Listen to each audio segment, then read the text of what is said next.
எல்லோருக்கும் வணக்கம் நேயர்களே. இந்த வீடியோவில் என்ன தெரிந்து கொள்ளப் போகிறோம்னா, ரொம்பவே ஒரு அதிர்ச்சிகரமான விஷயத்தை பற்றி தெரிந்து கொள்ளப் போகிறோம். நம்முடைய சிவகுமார் அவர்கள் கோவப்பட்டு இன்னைக்கு ராதிகா மற்றும் குஷ்பு ரெண்டு பேர்த்தையுமே ரொம்பவே மோசமாக பேசியிருக்கிறாரு. இது இன்னைக்கு சமூக வலைத்தளங்களில் வெளியாகி மிக பெரும் அளவுக்கு பரபரப்பாக போயிட்டு இருக்குது. அப்படி சில வார்த்தைகளை பயன்படுத்தியிருக்கிறாரு.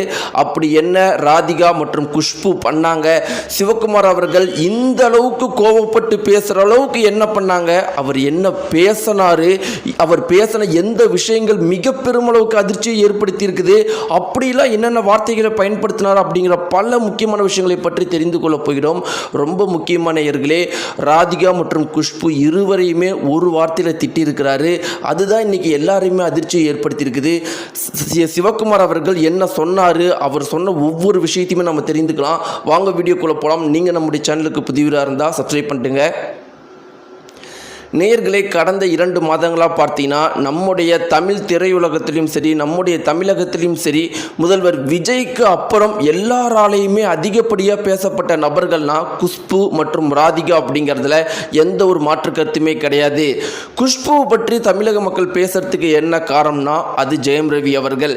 ஜெயம் ரவி அவர்கள் ஒரு பேட்டியில் என்ன தெளிவாக சொல்லியிருப்பார்னா, ஒரு புருஷன் வச்சிருக்கிறவ என்னை பற்றி பேசலாம், 4-5 புருஷன் வச்சிருக்கிறவலாம் என்னை பற்றி பேசக்கூடாது, நான் தப்பானவன் சொல்கிறதுக்கு உனக்கு என்னடி தகுதி இருக்குதுன்னு ஜெயம் ரவி அவர்கள் பேசியிருப்பார். சமூக வலைத்தளங்களில் எல்லாருமே அவர் குஷ்புவை தான் குறிக்கிறாரு அப்படிங்கிறத ரொம்பவே தெளிவாக பேச ஆரம்பிச்சிட்டாங்க. இந்த குறிப்பிட்ட விஷயத்தை ஜெயம் ரவியும் மறுக்கலை, குஷ்புவும் ஆனால் இதுக்கு சம்மந்தப்பட்டு எந்த ஒரு கருத்தும் தெரிவிக்கலை. இதனால் எல்லாருமே கடந்த 2 மாதங்களாக குஷ்புவை பற்றி பேசிகிட்டு இருக்கிறாங்க. இன்னும் ஒரு காரணம் குஷ்புவை பற்றி பேசுறதுக்கு என்ன விஷயம்னா, குஷ்புவுடைய மகளுடைய உடல்நிலை ரொம்பவே மோசமாக இருக்குது.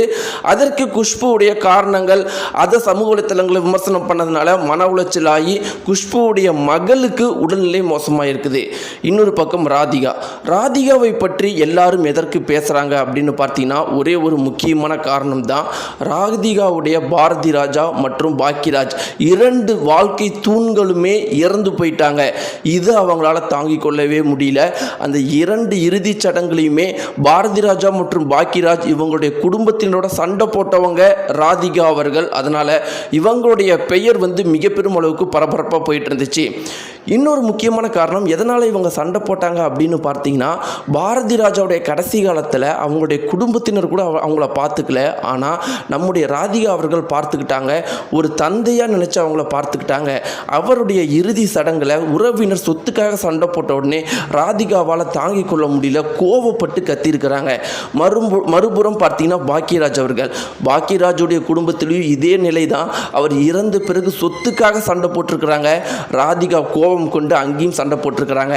இப்படி நேயர்களே, ராதிகா மற்றும் குஷ்புவை பற்றி ஒட்டுமொத்த தமிழக மக்களுமே தொடர்ந்து பேசுறதுக்கு இதுதான் காரணம்.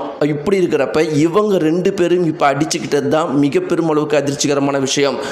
குஷ்புவுடைய மகளுக்கு உடல்நிலை ரொம்பவே மோசமான உடனே ராதிகா அவர்கள் என்ன சொன்னாங்கன்னா, அதாவது குஷ்பு நீ உன் அரசியல் வாழ்க்கையை பார்த்துக்கோ, ஆனால் அது குடும்பத்தை அவமானப்படுத்தாத மாதிரி உன் அரசியல் வாழ்க்கையை வச்சுக்கோன்னு சொன்ன உடனே குஷ்புவுக்கு கோவம் என் வாழ்க்கையை பற்றி நீ சொல்கிறதுக்கு உனக்கு யார், முதல்ல உன் பிள்ளையை நல்ல குடும்பத்தில் கல்யாணம் பண்ணி கொடுத்துருக்கிறியா, அவள் தான் உன் பிள்ளை இல்லைல்ல, உன் பிள்ளையா இருந்தால் நீ நல்லா கட்டி கொடுப்பேன்னு சொன்ன உடனே மிக பெரும் அளவுக்கு ராதிகாவுக்கு கோவம் வந்திருக்குது. இருவருக்கும் சண்டை நடந்திருக்குது. இந்த ஒரு சண்டையில் ஒவ்வொருத்தருடைய பிள்ளையை மாற்றி தவறாக பேசியிருக்கிறாங்க. இப்போ தான் சிவகுமார் என்ட்ரி கொடுக்குறாரு. என்ட்ரி கொடுத்து என்ன சொல்கிறாரு அப்படின்னு பார்த்தீங்கன்னா, ராதிகா மற்றும் குஷ்பு இவங்க பண்ணுறது எனக்கு மிக பெருமளவுக்கு கோபத்தை ஏற்படுத்துது. உங்களுடைய சண்டைக்கு மற்றவங்க பிள்ளையை நீங்கள் எப்படி தவறாக பேசலாம், அது எவ்வளோ மோசமான விஷயம். சரியோ தவறோ மற்றவங்களுடைய பிள்ளையை பற்றி நீங்கள் சமூக வலைத்தளங்களையோ பொது வெளியிலேயோ விமர்சனம் பண்ணக்கூடாது. அந்த அளவுக்கு உங்களுக்குலாம் அக்கறை இருந்துச்சுன்னா அவங்க குடும்பத்தில் போய் நேரடியாக பேசுங்க.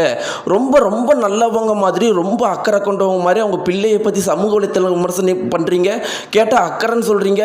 அந்த அளவுக்கு அக்கறை இருந்தால் வீட்டில் போய் நேருக்கு நேராக பேசுங்கன்னு சொல்லியிருக்கிறாரு.